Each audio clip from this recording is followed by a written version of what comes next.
सृष्टि के आरंभ में कुछ भी नहीं था, केवल शक्ति थी और एक स्थिर ब्राह्मण। मेरी परमेश्वर निद्रा में है। और प्रकट होती है देवी आदि शक्ति। मुझे पता है आपको जगाने का उपाय क्या है। आप सदैव स्थिर है और मैं सदैव अस्थिर। जब हम दोनों का मिलन होता है तभी सृष्टि को प्रमाण मिलता है। मुझे इस सृष्टि की रचना करनी होगी, तभी आप जागृत होंगे और प्रभु परमेश्वर माता में जाकर विलीन हो जाती है। देवी आदि शक्ति 3 रूप लेती है। तारा, त्रिपुर सुंदरी, महाकाली और माता अपने सात्विक रूप तारा और राजसिक रूप त्रिपुर सुंदरी और तामसिक रूप महाकाली में बट जाती है। तीनों देवियों को महाशक्ति का आदेश ज्ञात था। हे देवियों, अब हमें सृष्टि की रचना करनी होगी और उसके लिए एक उचित अधिपति ढूंढना होगा। हे देवी, हम सृष्टि की रचना नहीं, अब हम सृष्टि को जन्म देंगे। अब समय आ गया है जगत जननी रूप धारण करने का। और देवी तारा एक कमल का रूप ले लेती है और माता त्रिपुर सुंदरी एक योनि का रूप ले लेती है और देवी महाकाली चरणों का रूप ले लेती है। ये तीनों एक दूसरे में विलीन हो जाते हैं और देवी लज्जा गौरी का रूप धारण करते हैं। देवी लज्जा गौरी के सिर के स्थान पर एक कमल है और उनके दोनों हाथों में भी कमल है, जो उन्होंने कीचड़ में से ऊपर उठाया है। शीश का न होना इस बात को दर्शाता है कि देवी के अंदर बिल्कुल भी अहंकार नहीं है और वे साक्षात मोक्ष स्वरूपनी है। माता ने कोई भी वस्त्र धारण नहीं किए हैं, फिर भी उनका नाम लज्जा गौरी है। और यह दर्शाता है कि माता को लज्जा करने की कोई आवश्यकता नहीं है। हम उनकी संतानें, हमें उन्हें माता के रूप में देखना चाहिए। उन पर कोई मानवीय धारणाएं नहीं लगानी चाहिए। माता के हाथों में जो 2 कमल है वे उनके पवित्र भक्तों को दर्शाते हैं, जिन्हें माता कीचड़ यानी पापी भूलोक से मोक्ष की ओर ले जा रही है। लज्जा गौरी रूप में माता ने पूरे संसार को जन्म दिया और फिर माता की इच्छा से देवी भुवनेश्वरी प्रकट हुई। माता लज्जा गौरी अंतर ध्यान हो जाती है और तभी से माता भुवनेश्वरी संसार की साम्राज्ञी बनकर इस ब्रह्मांड पर राज कर रही है। अगर आपको हमारी प्यारी माता की यह कथा पसंद आई हो तो वीडियो को लाइक करें और ऐसी ही नई नई कथाएं सुनने के लिए मेरे चैनल को सब्सक्राइब करें। जय माता लज्जा गौरी की जय। एक दिन नारद मुनि निराश चेहरे के साथ वैकुंठ पहुंचे। भगवान विष्णु अपने आराम और ऐश्वर्य में लीन थे और माता लक्ष्मी उनके पैर दबा रही थी। प्रणाम माते लक्ष्मी। माता, इस तरह से रात दिन आपको प्रभु के पैर दबाते हुए देखकर दिल को बहुत ठेस पहुंचती है। माता, आप तो महालक्ष्मी हैं, हर तरह से प्रभु के बराबर। फिर भी प्रभु हमेशा ऐश्वर्य और आराम में लीन रहते हैं और आप हरदम उनकी सेवा करती रहती है, उनके पैर दबाती रहती है। तीनों लोकों में भिन्न भिन्न प्रकार की समस्याएं हैं। संसार का पालन करता खुद तो योग निद्रा में है और देवी आपसे अपने पांव दबवा रहे हैं। हे नारद ऋषि, आज आप अपने आराध्य से इतने रुष्ट क्यों हैं? अपने स्वामी की सेवा करना मेरा धर्म है और मुझे इससे बहुत संतुष्टि मिलती है। यह तो चिरंतर सत्य है। वैकुंठवासी आदित्य के नाथ प्रकृति हमेशा दबाती रहेगी। हे नारद ऋषि, ये तो आपको ज्ञात ही है। वैकुंठवासी आदित्य मेरे स्वामी हैं और जब पुरुष विष्णु होते हैं तब प्रकृति लक्ष्मी होती है। हे माते, आपने सत्य कहा।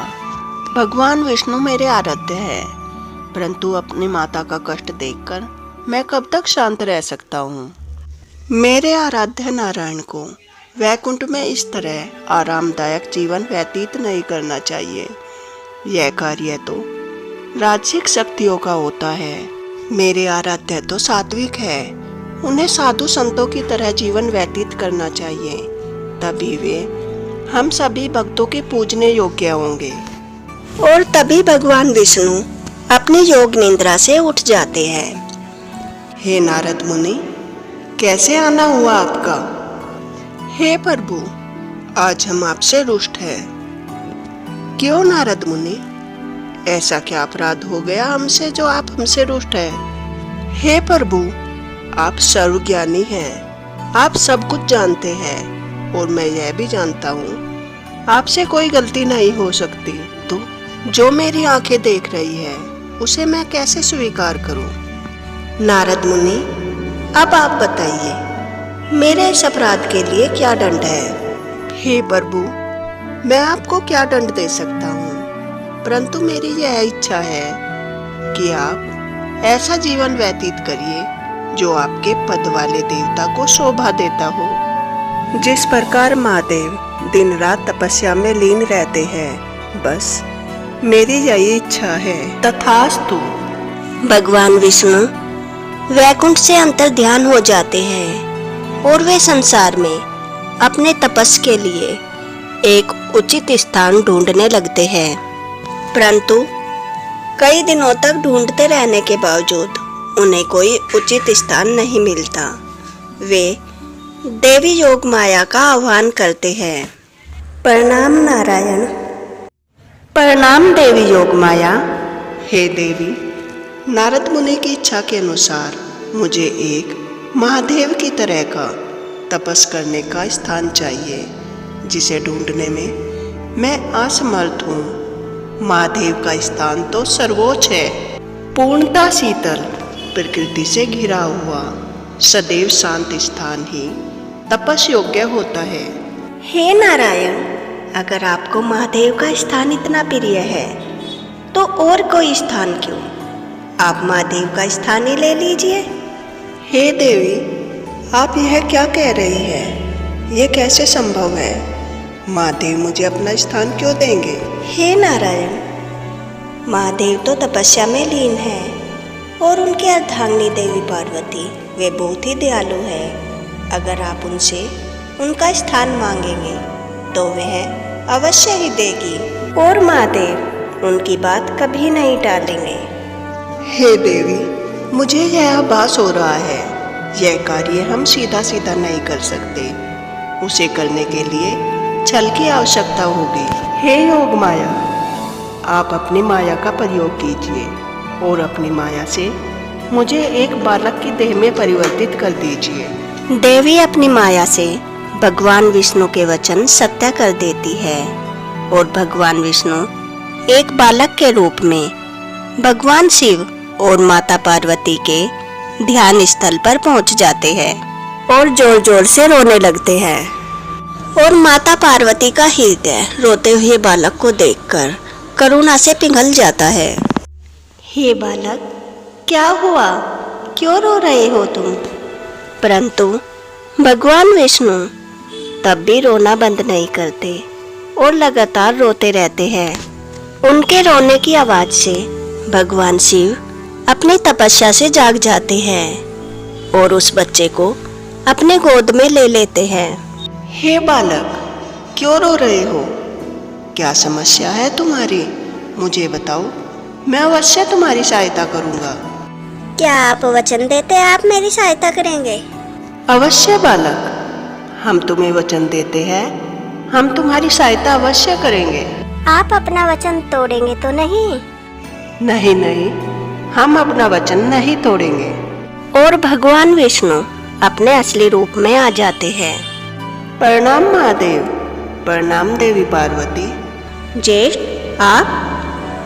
हे नारायण, ये क्या लीला थी आपकी? हे महादेव, अब समय आ चुका है, आप अपना वचन निभाए।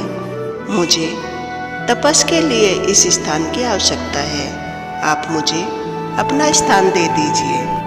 माता पार्वती और भगवान शिव नारायण की बातें सुनकर हंसने लगते हैं।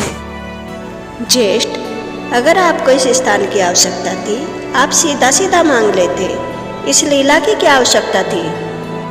भगवान शिव और माता पार्वती अंतर्ध्यान हो जाते हैं और भगवान विष्णु पद्मासन में तपस्या करने लगते हैं। परंतु भगवान शिव का तपस स्थान इतना आरामदायक नहीं था, वहाँ हमेशा बर्फ पड़ती रहती थी। भगवान विष्णु के देह पर बर्फ गिरने के कारण वे कांपने लगते हैं। ये सब वैकुंठ से माता लक्ष्मी देख रही थी। मेरे स्वामी कितनी पीड़ा में हैं, ये मुझसे सहन नहीं होगा। उनके सारे कष्ट मैं अपने ऊपर ले लूँगी, परंतु उन्हें कोई कष्ट नहीं होना चाहिए। और माता लक्ष्मी भगवान विष्णु के पीछे एक बद्री पेड़ का रूप ले लेती है और सारी बर्फ बद्री के पेड़ पर गिरने लगती है। भगवान विष्णु को इससे बहुत राहत मिलती है। बद्री की शाखाएं भगवान विष्णु तक बर्फ नहीं पहुंचने देती और भगवान विष्णु अपना तपस जारी रखते हैं। माता लक्ष्मी का यह कार्य देखकर नारद मुनि को समझ आ जाता है।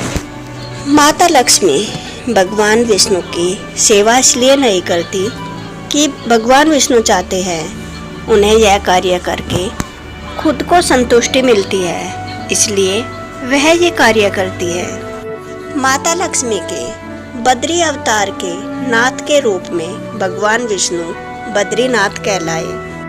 कई युगों पश्चात नर और नारायण ने भी उसी स्थान पर तपस्या की। नर भगवान विष्णु का आंशिक अवतार थे और नारायण पूर्ण अवतार।